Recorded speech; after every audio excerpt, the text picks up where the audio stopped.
এই ভিডিওটা আমি বানাইতে চাইছিলাম বাংলাদেশ যেদিন জিম্বাবুয়ের সাথে টেস্টে হারে ঠিক ওই দিনটাতেই, কিন্তু ওই দিন নিজেকে সংবরণ করেছিলাম। কিন্তু আজকে আর নিজেকে কোনোভাবে আটকাইতে পারতেছি না এই বাংলাদেশ ক্রিকেট টিমকে গালিগালাজ করার জন্য।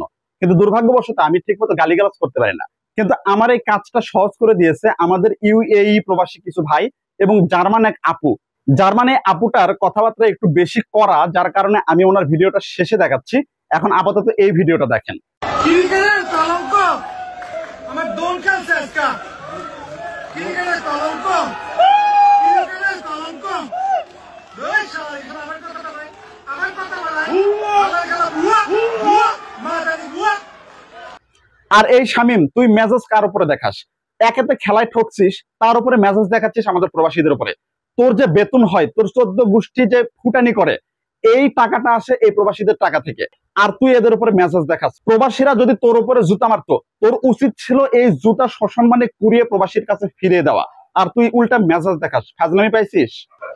মূলত বাংলাদেশ ক্রিকেট দল এতদিন কোনো খেলায় শিখে নাই। 2025 সালে বিশ্ব ক্রিকেট যে কোন পর্যায়ে গিয়েছে, বাংলাদেশ ক্রিকেট দল এর কোনো খোঁজই রাখে না।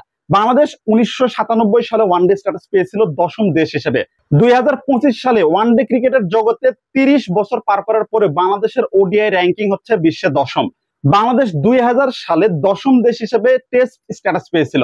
এই স্ট্যাটাস পাওয়ার ঠিক 25 বছর পরে 2025 সালে এসে বাংলাদেশ টেস্ট দলের র্যাঙ্কিং হচ্ছে যে বিশ্বের 9ম। তাহলে আপনারা বলেন বাংলাদেশ খেলাটা শিখেছে কোথায়? বাংলাদেশ ক্রিকেট দলের এখন পর্যন্ত সবচেয়ে বড় অর্জন হচ্ছে 2015 সালের যে ওয়ার্ল্ড কাপ হয়েছিল ওডিআই। এই ওয়ার্ল্ড কাপে বাংলাদেশ কোয়ার্টার ফাইনাল পর্যন্ত গিয়েছিল, আর 2018 সালে একটা ট্রাই নেশন সিরিজ জিতেছিল। এর বাইরে বাংলাদেশ ক্রিকেট দলের আর উল্লেখযোগ্য কোনো অর্জন নেই বললেই চলে। তবে কিছু প্লেয়ারের ব্যক্তিগত অর্জন অস্বীকার করার মতো না। সাকিব আল হাসান টানা দীর্ঘদিন বিশ্বে 1 নম্বর অলরাউন্ডার ছিলেন। তবে এই ম্যানহোলের ঢাকনাটা নতুন করে না খুলি। এবার আসেন এদের বেতন কাঠামো নিয়ে আলোচনা করি। যারা লিস্ট এ ক্যাটাগরি ক্রিকেটার, এরা প্রায় 7 লক্ষ টাকা বেতন পান। এবং এই যে আমাদের ক্যাপ্টেন নাজমুল হাসান শান্ত, নাজমুল হাসান শান্তর বেতন হচ্ছে যে 9,10,000 টাকা। এই নাজমুল হাসান শান্ত মাসে 90 রান করে কিনা, ওরে জিজ্ঞেস করে দেখেন তো। এই যে 9 লাখ টাকা বেতন নেয়, এ কোন ক্যাটাগরিতে 9 লাখ টাকা বেতন নেওয়ার যোগ্য? একবার খেয়াল করুন তো। এদেরকে এসব নিয়ে প্রশ্ন করলে এরা দেশপ্রেমের ছবক দেয়। বাংলাদেশে কি শুধু এরাই একমাত্র দেশপ্রেমী? এদের বেতন আজকে বন্ধ করে দিয়ে দেখেন, এরা একটাও আর খেলবে না। সবগুলা হচ্ছে যে খেলা বাদ দিয়ে অন্য কিছু করবে। বাংলাদেশে ক্রিকেট খেলা ব্যান করার এটাই প্রকৃত সময়। বাংলাদেশের মতো একটা স্বল্পোন্নত দেশের এই লেভেলের একটা ব্যয়বহুল খেলা চালানোর কোনো প্রয়োজন নেই। এই ক্রিকেটের দল যদি বাংলাদেশের কোনো উপকারে লাগতো, আপনি খেয়াল করেন যেই দেশগুলার কোনো ক্রিকেট টিম নাই বা যারা ক্রিকেট খেলে না, তারা কি উন্নত হয় নাই? তাদের কি উন্নয়নের কোনো ঘাটতি পড়ে গেছে? এই বাংলাদেশের ক্রিকেট টিম আজ থেকে প্রায় 30 বছরের বেশি সময় ধরে ক্রিকেট খেলছে। আজ পর্যন্ত এরা বাংলাদেশের ঠিক কোন উপকারটা করেছে আমাকে বুঝান তো আপনারা। অনেকেই যুক্তি দিবেন যে বৈশ্বিক পরিমণ্ডলে এরা বাংলাদেশের মুখ উজ্জ্বল করছে। মুখ উজ্জ্বল করার যে কি নমুনা, এটা আপনারা বারবার প্রমাণ পাচ্ছেন। এরা শুধু পারে ওই জিম্বাবুয়ের সাথে, এরা পারে নেপালের সাথে, এরা পারে মঙ্গোলিয়ার সাথে। এরা এই জিম্বাবুয়ের সাথেও এখন হারা শুরু করছে, এরা এই ইউএইর কাছেও এখন হারা শুরু করছে। এদের মোরালিটির লেভেল এমন পর্যায়ে গেছে, 2 দিন পরে কেনিয়ার সাথেও হারা শুরু করবে। এই ক্রিকেট টিম বাংলাদেশের মুখ কখনোই উজ্জ্বল করে নাই, বরং বাংলাদেশের মুখ বারবার উজ্জ্বল করছে আমাদের প্রবাসী ভাইয়েরা, আমাদের সামরিক বাহিনীর সদস্যরা, যারা জাতিসংঘের বিভিন্ন মিশনে গিয়ে বিশ্বের শান্তি প্রতিষ্ঠায় ভূমিকা রাখছে। তারাই মূলত প্রকৃতপক্ষে বাংলাদেশের মুখ উজ্জ্বল করছে। আর এই ক্রিকেট টিম বারবার বাংলাদেশের যে মান সম্মান, এটাকে ছোট করছে। তবে এরা যে শুধুই বাংলাদেশকে ছোট করছে বিষয়টা এমন না। এরা বিভিন্ন বৈশ্বিক যে আসরগুলো খেলাধুলার হয়, এই খেলাধুলার আসর থেকে আইসিসি বা এসিসি থেকে একটা মোটা অঙ্কের টাকাও পেয়ে থাকে।